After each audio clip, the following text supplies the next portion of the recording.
साथी ये पूरी क्लास जो है यूपीएसआई और कांस्टेबल के लिए मोस्ट इम्पोर्टेंट है साथी, ठीक है। बाकी ये सभी एग्जामों के लिए इम्पोर्टेंट है। साथ ही इसमें हम बात करेंगे डीपीएसपी के बारे में, ठीक है साथी। डीपीएसपी के इसमें 50 क्वेश्चन है साथी, ठीक है, जो मोस्ट इम्पोर्टेंट है। आप एसएससी की तैयारी, कांस्टेबल, आर्मी या फिर किसी भी एग्जाम की तैयारी कर रहे हो, सभी एग्जाम के लिए मोस्ट इम्पोर्टेंट है। साथी अगर चैनल पर नए हैं तो सब्सक्राइब जरूर कर लेना। चलिए साथी समझते हैं हर क्वेश्चन को बहुत अच्छे तरीके से साथी। पहला क्वेश्चन कह रहा है साथी, संविधान के किस अनुच्छेद में यह प्रावधान है कि राज्य पर्याप्त आजीविका के साधन नागरिकों को उपलब्ध कराएगा, ठीक है। कौन उपलब्ध कराएगा? राज्य। तो साथी आपको पता होना चाहिए इसमें आर्टिकल क्या है? 39 है, ठीक है। आर्टिकल 39 साथी राज्य को निर्देश देता है, आर्टिकल 39 जो है वो राज्य को निर्देश देता है कि वह ऐसी नीति बनाए जो नागरिकों को पर्याप्त आजीविका, ठीक है साथी, पर्याप्त आजीविका के साधन नागरिकों को उपलब्ध हो, ठीक है। तो साथी क्वेश्चन यहाँ पे ये बनता है कि कौन सा आजीविका के साधन है, ठीक है साथी। तो सबसे पहले साथी इतना समझें कि 39 का जो डी है, ठीक है, 39 का जो डी है साथी, ये कहता है साथी कि पुरुष और महिला को समान वेतन होना चाहिए, ठीक है। पुरुष, आप कहेंगे पुरुष और महिला साथी, पुरुष और महिला के लिए, और महिला के लिए साथी समान वेतन होना चाहिए, ठीक है साथी। ये आप समझ गए होंगे अच्छे से, समान वेतन। ये किस आर्टिकल के तहत है? तो आप बताएंगे 39 का जो डी है इसके तहत है, ठीक है साथी। ये चीज आप अच्छे से समझ गए हैं। चलिए अब 39 आपने देखा, आर्टिकल 39 के बारे में समझा, कि 39 का जो डी है इसके बारे में समझ लिया। इतना अच्छे से याद रखना साथी। चलिए क्वेश्चन नंबर अगला देखें। क्वेश्चन अगला जो है साथी वो कह रहा है, समान काम के लिए समान वेतन का प्रावधान कहाँ है, ठीक है। अभी अभी आपने पढ़ा इसके लिए, समान काम समान वेतन, इसके बारे में अभी अभी आपने पढ़ा है। तो किसमें पढ़ा है? आप कहेंगे नीति निर्देशक तत्व, ठीक है, नीति निर्देशक तत्व। आर्टिकल की बात करें तो आपको पता है 39 का डी साथी, ठीक है, 39 का डी। ये आर्टिकल अभी अभी आपने पढ़ा है, ठीक है। तो आशा करता हूँ ये चीजें आपको अच्छे से याद है साथी, ठीक है। अगर इस पर हम एक अगर केस की बात करें साथी, तो जो सुप्रीम कोर्ट ने, ठीक है, इस पर कई बार फैसले दिए हैं। समान वेतन समान काम, इस पर सुप्रीम कोर्ट ने कई बार अपने फैसले लागू करवाए हैं, ठीक है साथी। क्वेश्चन नंबर अगला देखें साथी। चैनल पे अगर नए हैं तो सब्सक्राइब जरूर कर लेना। क्वेश्चन नंबर 3 देखते हैं साथी। क्वेश्चन नंबर 3 में साथी बताया गया है मद्यपान, ठीक है, यहाँ पे मद्यपान, मद्यपान, ठीक है साथी, और नशीली दवाओं के उपभोग का निषेध किस अनुच्छेद में है, ठीक है। तो जो नशीली दवाएं होती हैं साथी, उसका जो निषेध है वो किस आर्टिकल में है, ठीक है। तो आप कहेंगे आर्टिकल 47। आर्टिकल 47 में ये सारी चीजों का प्रावधान किया गया है साथी। आर्टिकल 47 जो होता है साथी वो राज्य को निर्देश देता है साथी। राज्य को क्या करता है? आप कहेंगे राज्य को निर्देश देता है कि वह पोषण जो हो, पोषण स्तर और जन स्वास्थ्य को बढ़ाए, ठीक है। आर्टिकल 47 क्या करता है? राज्य को आदेश देता है कि वह जन स्वास्थ्य को बढ़ाए, ठीक है साथी। ये चीज आप याद रखना, ठीक है। और ये जो निर्देश देता है आर्टिकल 47 राज्य को, वो किस लिए देता है? ताकि भारत को स्वस्थ राष्ट्र बनाया जा सके, ठीक है, यानी कि उसे स्वस्थ राष्ट्र बनाने के लिए ये काम किया जाता है, ठीक है। इसका एग्जाम्पल जैसे साथी गुजरात में शराब बंद है, ठीक है, गुजरात में शराब बंद है साथी, ठीक है। इसी प्रकार बिहार में, ठीक है साथी, बिहार में शराब बंद है साथी, ठीक है। यहाँ पे क्या है? पूर्णता बंद है साथी, ठीक है, पूर्ण रूप से शराब बंद है। तो ये चीज आप समझ गए। ये सारी चीजें जो लागू हुई हैं राज्य में वो आर्टिकल 47 के ही अंतर्गत आता है, ठीक है। आर्टिकल 47 ही राज्यों को निर्देश देता है कि एक स्वस्थ राष्ट्र बनाए, ठीक है। तो इस प्रकार से जो नशीली चीजें हैं, नशीले पदार्थ हैं, वो निषेध है इस आर्टिकल के तहत साथी। तो आप ये चीज तो याद ही कर लेंगे अच्छे से। ये आर्टिकल 47 मोस्ट इंपोर्टेंट है नशीली चीजों के लिए, ठीक है साथी। तो ऐसे इसको याद कर सकते हैं। अगले क्वेश्चन की बात करें साथी, तो अगला क्वेश्चन जो है क्वेश्चन नंबर 4, इसमें दे रखा है आर्टिकल यानी अनुच्छेद 40 किससे संबंधित है साथी, ठीक है। अनुच्छेद 40 जो है किससे संबंधित है? तो आप सभी को पता होना चाहिए साथी, जो अनुच्छेद 40 है वो पंचायतों का संगठन से संबंधित है। ठीक है साथी, पंचायतों के संगठन से संबंधित है। आर्टिकल 40 जो होता है साथी, ये राज्य को निर्देश देता है। ठीक है साथी, ये क्या करता है, राज्य को निर्देश देता है कि वह अपने ग्राम पंचायतों का गठन करे। ठीक है साथी, ये चीज आप समझ गए। क्या निर्देश देता है आर्टिकल 40? आर्टिकल 40 जो है वो राज्य को निर्देश देता है कि वह ग्रामों का गठन करे साथी। ठीक है, आप क्या कहेंगे, ग्राम पंचायतों, ग्राम पंचायतें, ठीक है, ग्राम पंचायतों का संगठन करें। ये साथी याद रखना अच्छे से कि जो 40 है वो राज्य को निर्देश देता है कि ग्राम पंचायतों का संगठन करें। ठीक है साथी, ये चीज याद रखना। चलिए साथी, क्वेश्चन नंबर अगला देखें। क्वेश्चन नंबर 5 कह रहा है साथी, पर्यावरण एवं वन्य जीवन की रक्षा हेतु कौन सा अनुच्छेद जोड़ा गया है साथी। ठीक है, तो किसके लिए पूछ रहा है, पर्यावरण और वन्य जीवन के लिए साथी। तो आप क्या कहेंगे, इसके लिए 48 का साथी ए जोड़ा गया है। कौन सा, 48 का ए जोड़ा गया है। इस चीज को अच्छे से साथी याद रखना। फिर क्वेश्चन पूछा जाता है साथी कि जो 48 का ए जोड़ा गया है वो कौन से संविधान संशोधन द्वारा जोड़ा गया है। तो आप क्या बताएंगे साथी, आप कहेंगे 42वां संविधान संशोधन। ठीक है, 42वां संविधान संशोधन साथी 1976 द्वारा, 1976 द्वारा। तो ये चीज याद रखना कि 42वां संविधान संशोधन 1976 द्वारा साथी अनुच्छेद यानी आर्टिकल 48 का ए जोड़ा गया है साथी। ठीक है, ये चीज आप समझ गए होंगे साथी। क्वेश्चन नंबर अगला देखें, समान नागरिक संहिता का प्रावधान कहाँ है साथी। जो समान नागरिक संहिता है साथी उसका प्रावधान कहाँ है। तो आप क्या बताएंगे, आप कहेंगे इसका जो प्रावधान है वो आर्टिकल 44 में है साथी। ठीक है, कहाँ है, आर्टिकल 44 में साथी। आर्टिकल 44 कहता है, इस चीज को याद रखना अच्छे से, आर्टिकल 44 जो है ये कहता है राज्य भारत के सभी नागरिकों के लिए समान नागरिक संहिता सुनिश्चित करे। ठीक है, क्या कहता है, जो राज्य है वो भारत के सभी नागरिकों के लिए समान भारत के सभी नागरिकों के लिए समान नागरिक, ठीक है साथी, नागरिक संहिता सुनिश्चित करे। ठीक है, तो आप क्या कहेंगे, आप कहेंगे आर्टिकल 44 जो है वो कहता है कि राज्य भारत के सभी नागरिकों के लिए समान नागरिक संहिता सुनिश्चित करे। ठीक है साथी, ये चीज याद रखना। इसका मतलब क्या है साथी, इसका मतलब यह है साथी कि विवाह, तलाक, ये सब उत्तराधिकार, गोद लेने जैसी जो विषय हैं इन पर एक समान कानून होना चाहिए साथी। ठीक है, ये चीज याद रखना अच्छे से। तो आर्टिकल 44 भी आपको क्लियर हो गया होगा साथी। चले साथी, अब बात करते हैं अगले क्वेश्चन की। अगला क्वेश्चन जो साथी है वो डीपीएसपी है। ठीक है, यानी कि डीपीएसपी किस देश से लिए गए हैं साथी। तो ये किस देश से लिया गया है तो आप सभी को पता होना चाहिए साथी, ये एग्जाम में पूछा गया क्वेश्चन है। किस देश से लिया गया है तो आप कहेंगे आयरलैंड से लिया गया है साथी। कहां से, आयरलैंड से लिया गया है। ये चीज अच्छे से याद रखना साथी। अब क्वेश्चन यहाँ पे ये आता है साथी कि मानो डीपीएसपी जो है ये आयरलैंड से लिया गया है, लेकिन आयरलैंड ने किस देश से लिया है, क्वेश्चन ये भी पूछ लिया जाता है। तो आप कहेंगे स्पेन के संविधान से साथी। कहां से, स्पेन के संविधान से आयरलैंड ने इसको अपनाया है। ठीक है साथी, क्वेश्चन बनता है साथी डीपीएसपी का उद्देश्य क्या है।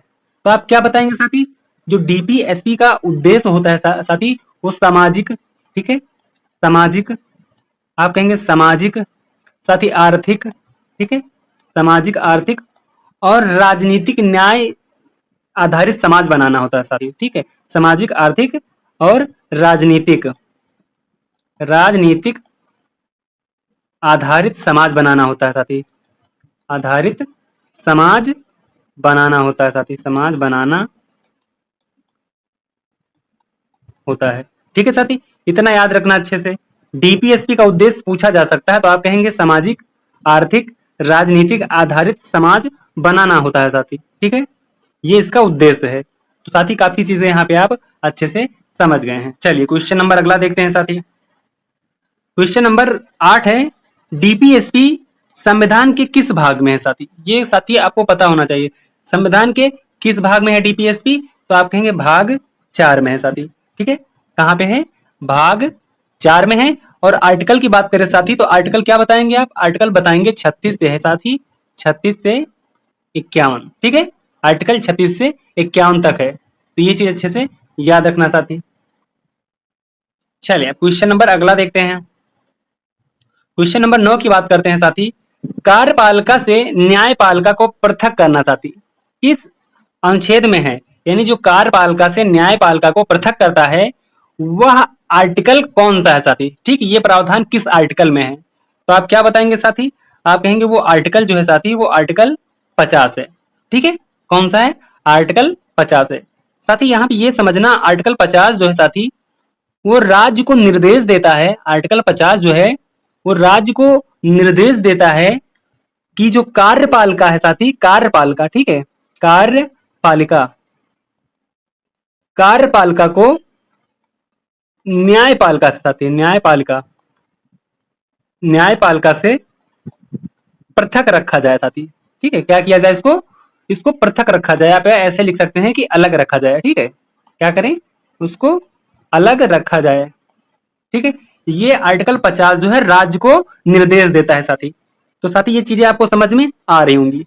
अब साथी एक यहाँ पे ये सोचने वाली बात है कि इसका उद्देश्य क्या होता है साथी? आखिर इसका उद्देश्य है क्या? तो आप क्या कहेंगे? इसका ये उद्देश्य होता है, जैसे कि ये जो कार्यपालिका है, कार्यपालिका को साथी न्यायपालिका से अलग रखा जाए। इसका मतलब क्या होता है? क्यों रखा जाए? इसका उद्देश्य क्या है? तो साथी इसका जो उद्देश्य होता है वो ये होता है ताकि न्यायपालिका की स्वतंत्रता सुनिश्चित की जाए। जो न्यायपालिका है इसकी क्या की जाए? स्वतंत्रता साथी, स्वतंत्रता, क्या कहेंगे आप? उसकी स्वतंत्रता को सुनिश्चित की जाए इसलिए। ठीक है साथी, ये चीज याद रखना, यानी कि जुडिशियल इंडिपेंडेंस। ठीक है साथी।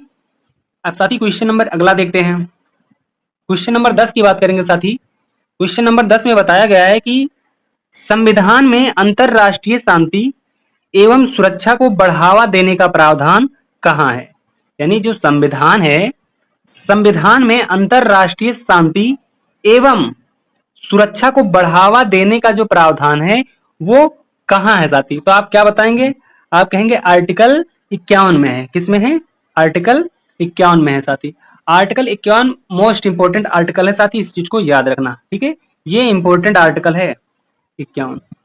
अंतरराष्ट्रीय शांति एवं सुरक्षा को बढ़ावा देने का जो प्रावधान है वो आर्टिकल 51 में है साथी। ठीक है, आर्टिकल 51 जो होता है साथी, ये आर्टिकल 51 जो है ये भारत को साथी निर्देश देता है। ठीक है, भारत को निर्देश देता है कि वह अंतरराष्ट्रीय शांति और जो सुरक्षा है उसको बढ़ावा दे।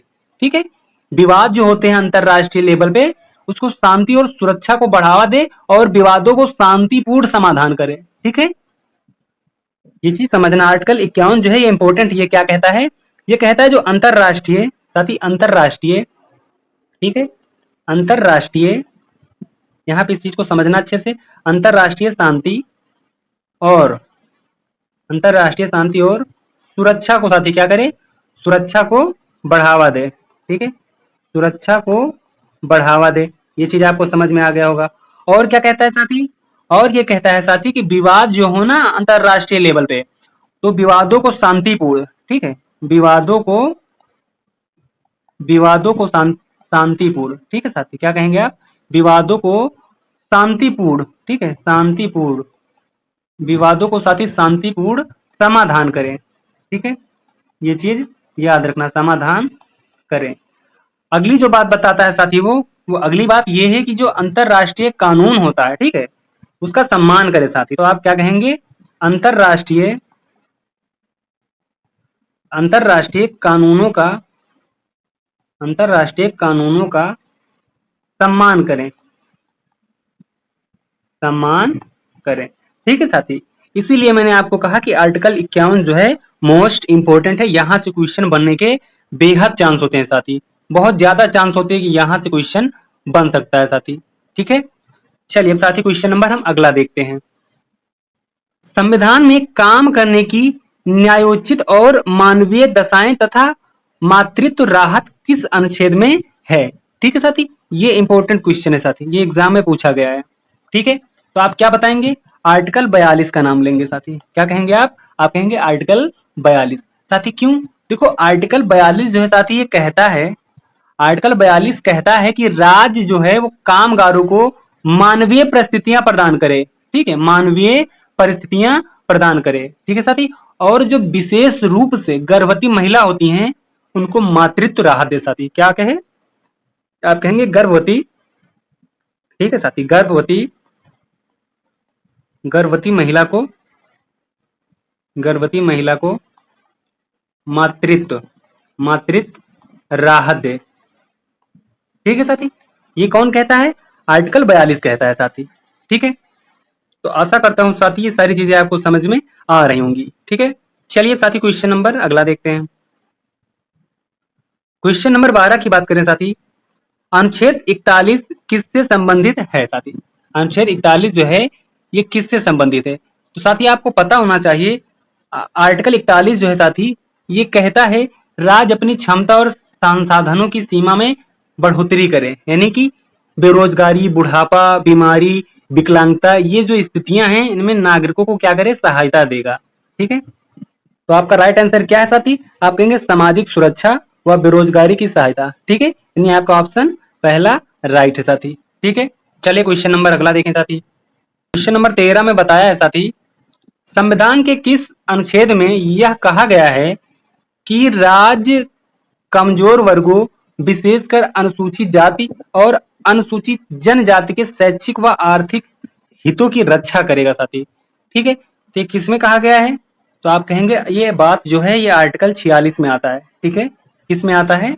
आर्टिकल 46 में आता है। ठीक है, आर्टिकल 46 कहता है कि जो राज्य, ठीक है, जो राज्य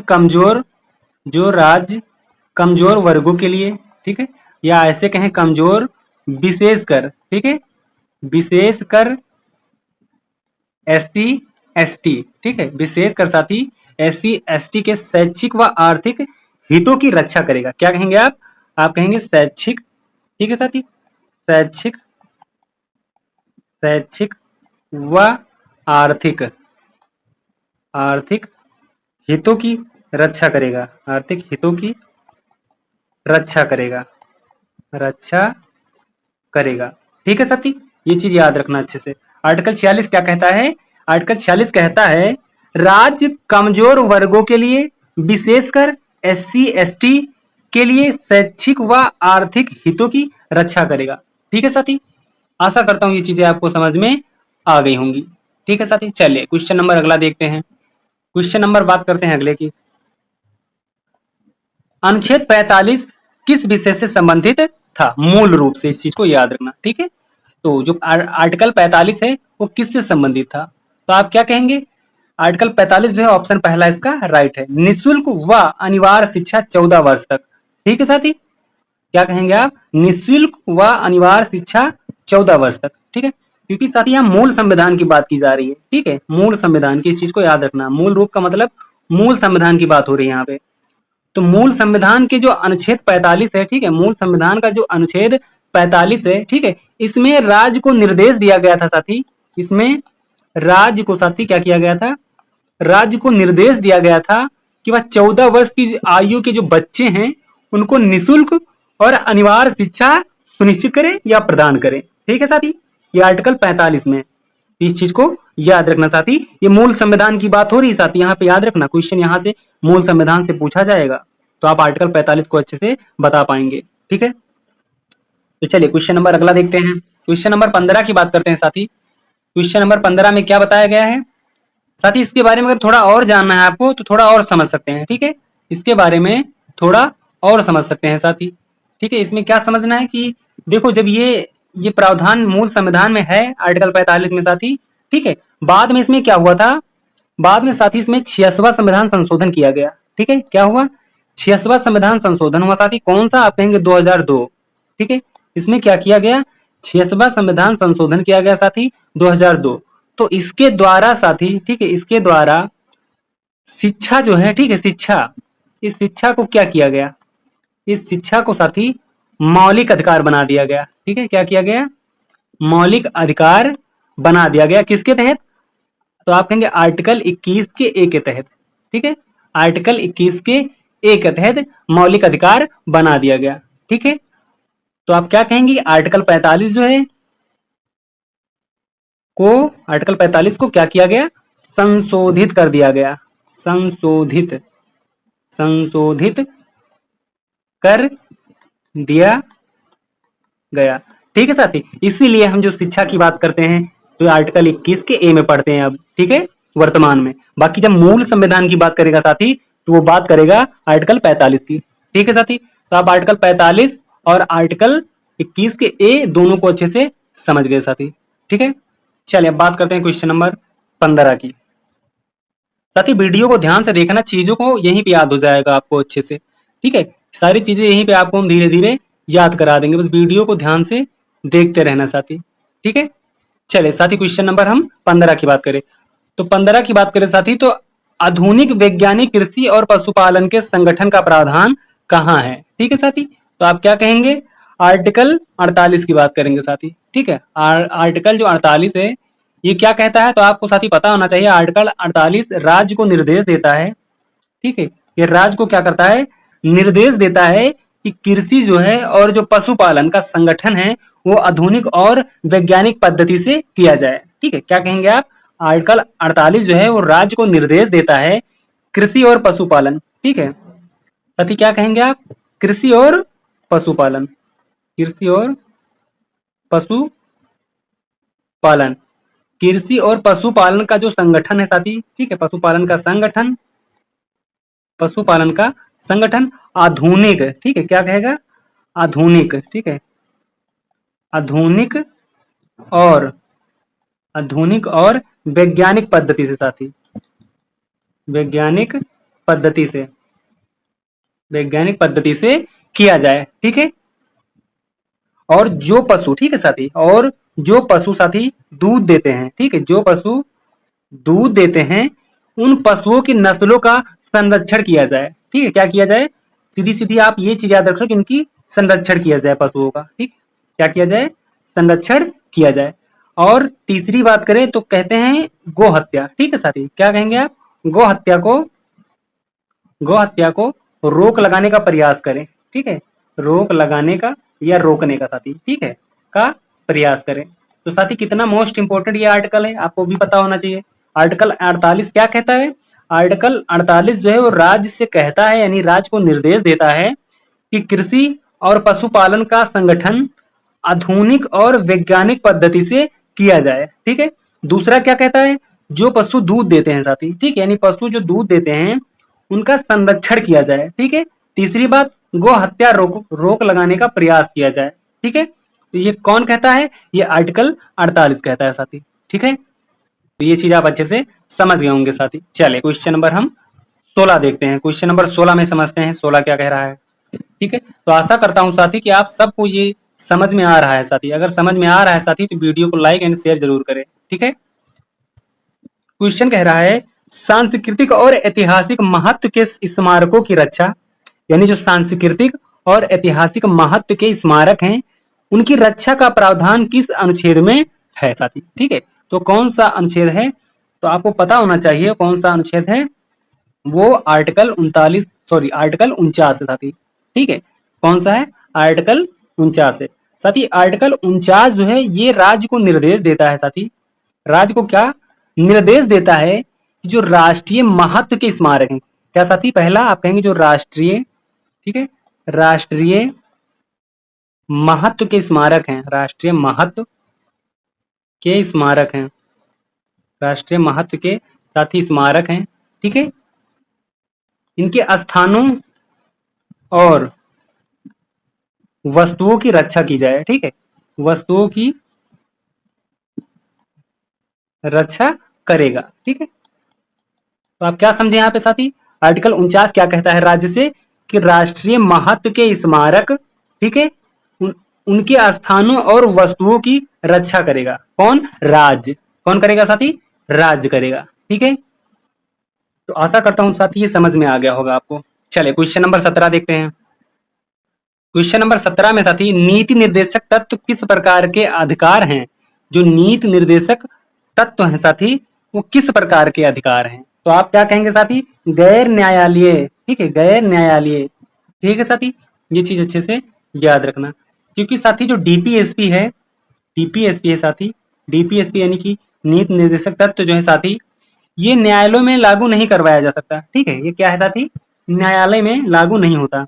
आप कहेंगे न्यायालय में, न्यायालय में लागू नहीं करवाया जा सकता, नहीं करवाया जा सकता। ठीक है साथी, इतना आप सभी को अच्छे से पता है। ठीक है, तो ये न्यायालय में लागू नहीं करवाया जा सकता है। ठीक है साथी, लेकिन यह राज्य की जो नीति निर्माण का आधार है। ठीक है, लेकिन क्या कहेंगे, लेकिन डीपीएसपी क्या है, राज्य की राज्य की नीति राज्य की नीति निर्माण, ठीक है, नीति निर्माण का साथी क्या है, आधार है। ठीक है, राज्य की नीति निर्माण का साथी ये आधार है। ठीक है, इस पर एक बात डॉक्टर बी आर अम्बेडकर ने कहा था, वो भी याद रखना साथी। डॉक्टर बी आर अम्बेडकर, ठीक है, डॉक्टर बी आर अम्बेडकर। ठीक है, तो साथी डॉक्टर बी आर अम्बेडकर ने कहा, क्या कहा था, इन्होंने कहा ये संविधान की आत्मा है। क्या कहा था, ये संविधान की आत्मा है, संविधान की आत्मा है, संविधान के साथी आत्मा। ठीक है, तो इतने पॉइंट आप यहां से अच्छे से समझ गए होंगे साथी। चलिए क्वेश्चन नंबर अगला देखें साथी। साथी क्वेश्चन नंबर 18 की बात करते हैं। डीपीएसपी का मुख्य उद्देश्य क्या है साथी, डीपीएसपी का मुख्य उद्देश्य क्या है। तो आप सभी को पता है इसमें डीपीएससी का जो मुख्य उद्देश्य क्या है, तो आप कहेंगे कल्याणकारी राज्य की स्थापना करना। ठीक है, जाहिर सी बात है, राज्य में ये लागू तो क्या करेगा, एक कल्याणकारी राज्य की स्थापना ही करेगा। ठीक है, वेलफेयर स्टेट, तो ये चीज आपको अच्छे से पता होगी साथी। चलिए क्वेश्चन नंबर हम अगला देखते हैं साथी। ठीक है, बात करते हैं साथी, भारतीय संविधान में डीपीएसपी को किस प्रकार की श्रेणियों में बांटा गया है। तो साथी आपको पता होना चाहिए, इसको 3 श्रेणी में बांटा गया है, समाजवादी में, गांधीवादी में, उदार बौद्धिक में। ठीक है साथी, तो आपका राइट आंसर ऑप्शन पहला, इस चीज को अच्छे से याद रखना। चलिए क्वेश्चन नंबर अगला देखते हैं। समाजवादी व्यवस्था में न्याय, स्वतंत्रता, समानता और बंधुत्व की भावना सुनिश्चित करने का प्रावधान कहाँ है साथी। तो ये जो प्रावधान है कहाँ है, तो आप बताएंगे आर्टिकल 38 में है साथी। कहाँ पे है, आर्टिकल 38 में है। ठीक है, ये चीज अच्छे से आपको पता होनी चाहिए। चलिए क्वेश्चन नंबर अगला देखते हैं। क्वेश्चन नंबर 21 साथी, अनुच्छेद 37 का महत्व क्या है। तो साथी अनुच्छेद 37 को पढ़ते हैं तो ये कहता है साथी, जो डीपीएसपी है, ठीक है, डीपीएसपी है, ये न्यायालय द्वारा साथी लागू नहीं किया जा सकता। ठीक है, न्यायालय द्वारा साथी लागू नहीं किया जा सकता। ठीक है, ये साथी राज्य पर बाध्यकारी नहीं है, ये राज्य पर साथी बाध्यकारी नहीं है। ठीक है, बाध्यकारी नहीं है। तो साथी आपके ऑप्शन क्या है, इसमें बता रखा है न्यायालय द्वारा लागू होगा, ये गलत हो जाएगा। ये बता रहा डीपीएसपी को समाप्त करता है, आर्टिकल 37 डीपीएसपी को समाप्त करता है, बिल्कुल नहीं करता साथी, ये भी गलत है। यह फंडामेंटल राइट्स में सम्मिलित है, नहीं साथी, बिल्कुल नहीं, यानी आपका राइट आंसर ऑप्शन बी आएगा। डीपीएसपी राज्य पर बाध्यकारी नहीं है, बिल्कुल सही। ठीक है साथी, ये बाध्यकारी नहीं है। चले साथी क्वेश्चन नंबर अगला देख लेते हैं।